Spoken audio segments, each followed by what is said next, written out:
The battle of this magnitude could never have been imagined. Receiving news that her patient was the first in Italy to test positive to coronavirus. Italy has turned out to be one of the disaster stories. They describe the situation like a war zone, and they say they're really struggling to keep up with demand. With convoys of army trucks needed to cope with the sheer number of casualties. The rate of contagion in Italy's second wave of infection is slowing down, but not fast enough, according to health authorities. Within the ancient walls of Chiari is a crisis that's reflected across the region of Lombardy. More than 100,000 people in Italy have now died from COVID-19 since the beginning of the pandemic. Due to new variants of the virus, Italy is now battling a third wave of infection. In addition to further lockdown measures, the government has pledged to accelerate the country's vaccination campaign. This is Mario Draghi's dream team, tasked with steering the country through its pandemic recovery. What led to Conte's downfall will be the cornerstone of Draghi's prime ministership, the management of the $250 billion EU Recovery Fund.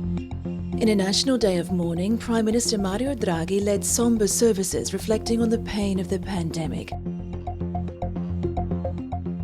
Homes and businesses were inundated and 2 people lost their lives. This year, all hopes are riding on the government's long-awaited Morse project. Environmentalists believe it could damage the lagoon's ecosystem and won't meet the challenges of rising sea levels.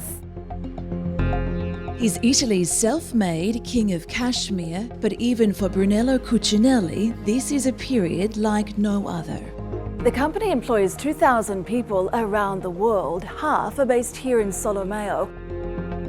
When it comes to skill, style and speed, Ducati is a brand synonymous with Italian excellence.